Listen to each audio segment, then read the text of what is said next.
আল্লাহ বলেন, ও আমার প্রিয় বান্দা ও বান্দি, কই আমাকে ছেড়ে যাও? মরণ থেকে যতই পালাও, মরণ তোমায় নিবে ঘিরি। যদিও সুদূর আকাশ পানে লুকাও, সেথায় লাগিয়ে সিঁড়ি। নদী পথে নৌকা চালাও ও মাঝি ভাই, বেলা ডোবার আগে আমি ওপার উঠতে চাই। ডুবে গেলে বেলারে আর উঠে না, ভেঙ্গে গেলে মেলারে আর জমে না। ও আমার কলিজার যুবক, জীবনে তো চালাকি আর কম করলি না, জীবনে মনের খাহেশ মিটাইয়া তো গুনাহ কম করলি না। আর কত মনে চাইছে পার্কে যাবি, দৌড়াইয়া গেছো, কেউ বাধা দিছে ফিরো নাই। মনে চাইছে নামাজ পড়বি না, পড়ো নাই। মনে চাইছে মেয়েদের নিয়ে আড্ডা দিবি, আড্ডা দিছো। আর কত এখনো কি ফিরবি না? আমার মাওলার ধরা থেকে আর কয়দিন দূরে থাকবি? ওরে তোমার পিছনে তো পুলিশ ঘুরতেছে, তোমার নামে কিন্তু ওয়ারেন্ট অর্ডার হয়ে গেছে। পুলিশ কিন্তু দইরাই ফালাইবে, যেদিকেই যা পালাও, পালাবার সুযোগ নাই। দুনিয়ার পুলিশ যদি দইরাই ফালায়, ওরে আজরাইল নামের গোয়েন্দা তোমার পেছনে ঘুরতেছে, তোমার নামে ওয়ারেন্ট জারি করা আছে। কখন যে ধইরা ফেলবে, ঘুমের মধ্যেও কিন্তু আজরাইল আসতে পারে না, পারে না? এই চিন্তা যদি করতে যুবক, বিছানায় শুইয়া দরওয়াজা জানালা বন্ধ করে কানের মধ্যে গানের তার লাগাইয়া ঘুমাইতে পারতি না রে বাবা।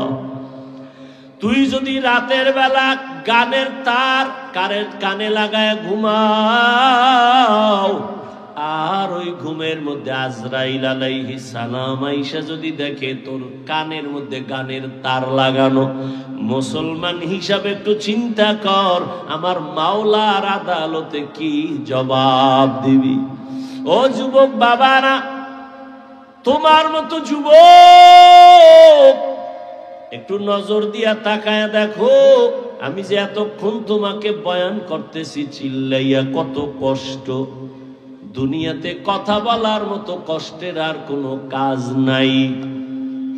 দুনিয়াতে উলামায়ে কেরামের মতো কষ্টের কাজ আর কেউ করে না। এই জাতিকে নিয়ে উলামায়ে কেরাম যেই পরিমাণ ভাবে, দুনিয়াতে আর কেউ ভাবে না। এই জাতির জন্য উলামায়ে কেরাম যেই পরিমাণ চোখের পানি ফেলে আর দোয়া করে, আর কেউ ফেলে না রে বাবা। উলামায়ে কেরাম নিজের ছেলে মেয়ে পরিবারের জন্য এত চিন্তা করে না, উম্মতের নিয়ে যেই চিন্তা করে। এই কারণেই তো মাথার পাগড়ি মাজায় বেঁধে বৈষম্য বিরোধী আন্দোলনে ছাত্রদের মাঝে মাঠে নাইমে গেছে, জীবনকে বাজি রাখিয়া ক্ষমতায় বসার জন্য না, একমাত্র জালেমের জুলুম থেকেই জাতিকে বাঁচাবার জন্য। আউলিয়ারা কারে উকবা ইখতিয়ার, জাহেলারা কারে দুনিয়া ইখতিয়ার। মাইলে মোমেন সোয়ে মোমেন মিশাওয়াত, মাইলে কাফের সোয়ে কাফের মিশাওয়াত। এরে আল্লাহর বান্দারা, এই জন্য উলামায়ে কেরামে জাতির বড় রাহবার। কিয়ামত পর্যন্ত আর এক সেকেন্ডের জন্য কোনোদিন নবী আসবেন না, সাহাবায়ে কেরাম আসবেন না, তাবেঈন আসবেন না, আইম্মায়ে কেরাম আসবেন না। কিয়ামত পর্যন্ত এই জাতিকে জান্নাতের পথ দেখাবে একমাত্র উলামায়ে কেরাম। এজন্য একদল পিছনে লাগছে, আলেমদের প্রতি মানুষের ঘৃণা কেমনে জমানো যায়। কারণ আলেমের প্রতি যদি মানুষের ঘৃণা জমে, তখন আর আলেমের পিছে নামাজ পড়বে না, বয়ান শুনবে না, আলেমের কাছে যাবে না, ইসলামের বাতি এমনেই নিভে যাবে। এই ষড়যন্ত্র চলতেছে, আবার বেঈমানেরাও চালাচ্ছে, কিছু মুনাফিকেরাও করতেছে। এজন্য আমি সারা দেশে আমি চিৎকার করে বলি, যারা আলেমের বিরুদ্ধে ফেসবুকে লেখে, জবানে বলে, প্রত্যেকটা সন্তান মা বাবার অভিশপ্ত সন্তান। একটা সন্তানও মা বাবার আদরের না, সবগুলো সন্তান মা বাবার অভিশপ্ত সন্তান। আব্দুল্লাহ ইবনে মাসউদ রাদিয়াল্লাহু তাআলা আনহু নবীজির সামনে বসে আছেন, আরো কয়েকজন সাহাবা। হঠাৎ একজন উঠা চলে যাইতেছে, আর একজনে তার নামে বদনাম করতেছে। নবীকে, এই দাঁত খিলাল কর। কেন? কয় তোর দাঁতে গোস্ত ঢুকছে। গোস্ত? ইয়া রাসূলুল্লাহ, 1 মাসে গোস্ত খাই না। মাত্র না খাইলি? গীবত করলি, মরা ভাইয়ের গোস্ত খাইলি। ইয়া আইয়ুহাল্লাযীনা আমানু ইজতানিবু কাসীরাম মিনায-যন্ন ইন্না বা'দায-যন্নি ইসমুন ওয়া লা তাজাসসাসু ওয়া লা ইয়াগতাব বা'যুকুম বা'যা আইয়ুহিব্বু আহাদুকুম আন ইয়াকুলা লাহমা আখিহি মাইতান ফাকারিহতুমুহু ওয়াত্তাকুল্লাহ ইন্নাল্লাহা তাওয়াবুর রহিম।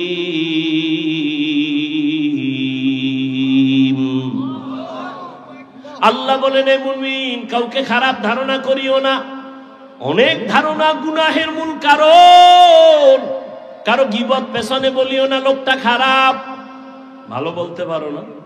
দুনিয়াতে মানুষ কি আছে একটা ভালো গুণও নাই? নাই। এই স্বামী স্ত্রীর ভুল ধরতে ধরতে ধরতে ধরতে জীবন শেষ। তোমার বউয়ের মধ্যে কি একটাও ভালো গুণ নাই? তুমি ভালো গুণটা একবারও কেন বললা না? তোমার সন্তানটাকে পেটে ধারণ করিয়া 7 আসমানের বোঝা মাথায় নিয়ে কত কষ্ট করেছে, টাইম মতো ক্ষুধা লাগছে, খানা খাইতে পারে নাই, সন্তানের ব্যথা। বালিশ নিচে ঘুমাবে, রাতে এক রাত্র আরামে ঘুমাইতে পারে নাই, সন্তান পেটে আঘাত করে। তোমার সন্তান স্ত্রী যে গর্ভে ধারণ করলেন, খানা খাইতে পারলেন না, চোখে পানি, ব্যথায় গড়াগড়ি খায় বিছানায়।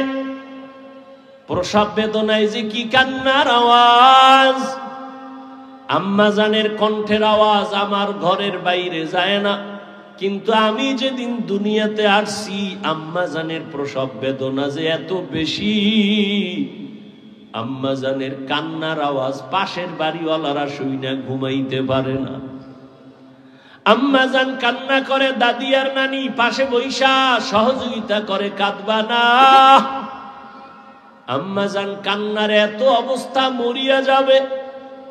এক পর্যায়ে কয়, এই শাশুড়ি মা, আমার কিনারার থেকে চলে যাও, আমার স্বামীকে আমার কাছে একান্তে একটু দাও, আমি 1 মিনিট আমার স্বামীর সাথে কথা বলবো।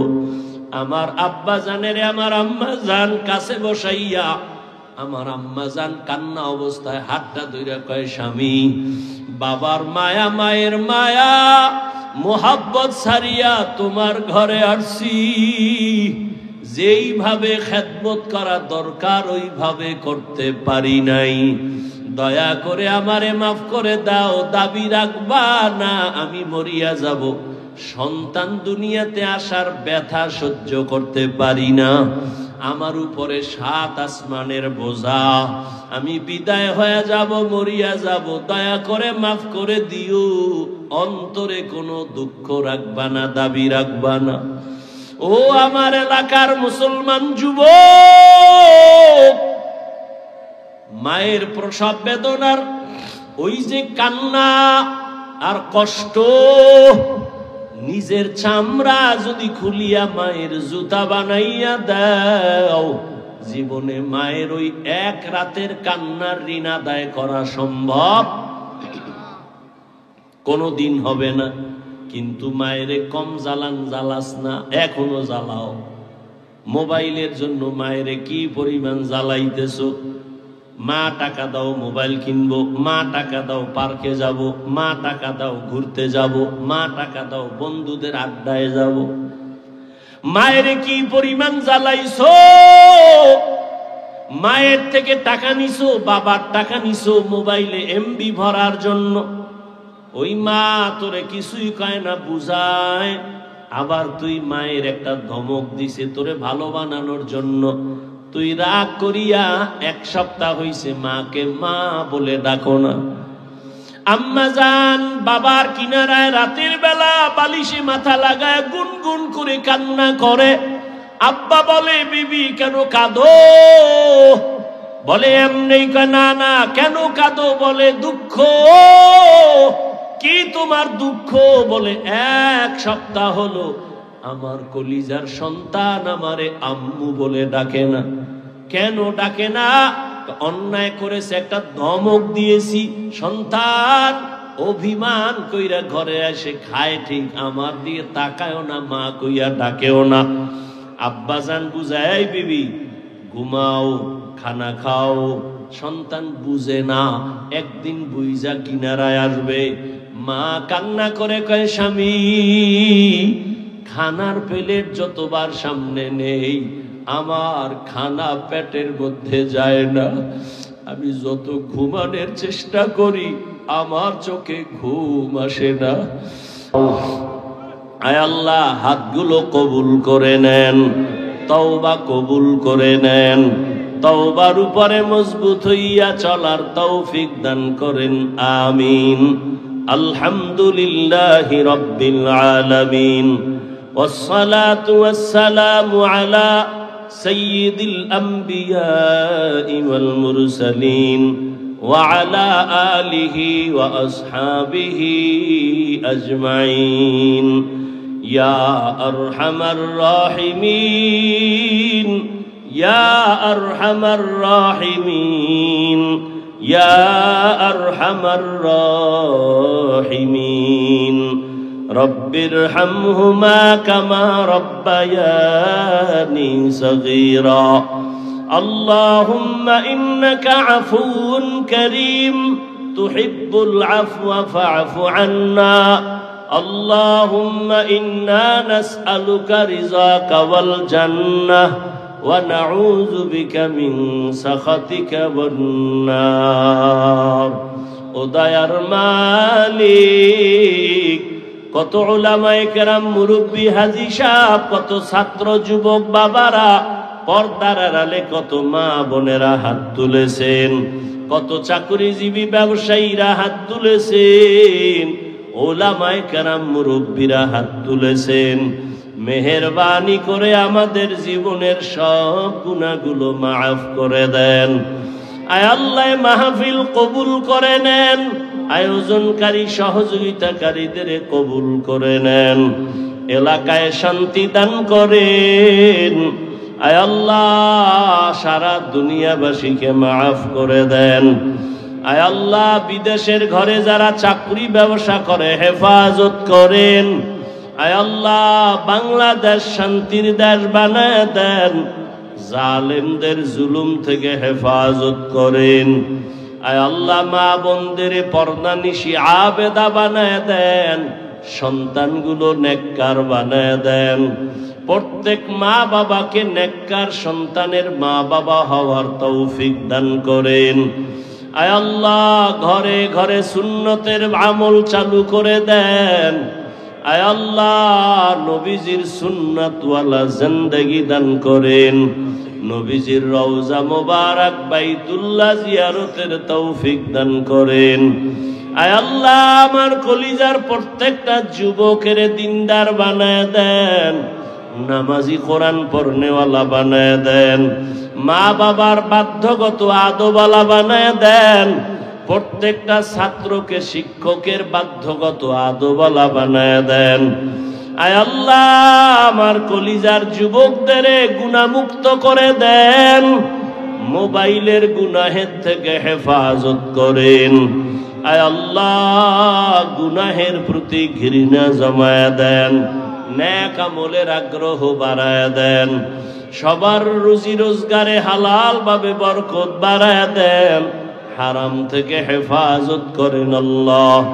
ও আল্লাহ, দ্বীনের নিসবতে, নবীজির মোহাব্বতে, আওয়াজে কথায় রুহানিয়াতে স্পষ্টতা বাড়ায়া দেন। আয় আল্লাহ, উলামা তোলাবা উম্মতের অন্তরে ইজ্জত মোহাব্বত বাড়ায়া দেন, ইলম হিকমত আমলে বরকত বাড়ায়া দেন।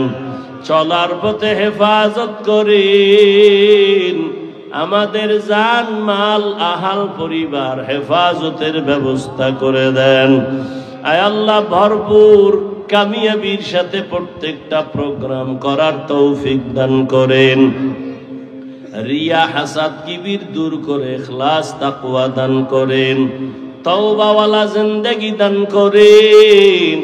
আয় আল্লাহ, নবীজির রওজা মুবারক বাইতুল্লাহ জিয়ারতের জন্য কবুল করে নেন।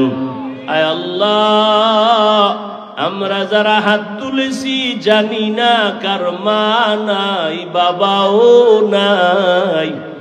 ও সন্তান, ওই মা বাবার চেহারাটাও কি মনে পড়ে না? ওই মা বাবার জন্য কি মায়া হয় না? ওই মা বাবার চোখের পানি আর দোয়া ছাড়া তুমি টাকার মালিক, বাড়ির মালিক, সম্মানের মালিক হতে পারো নাই।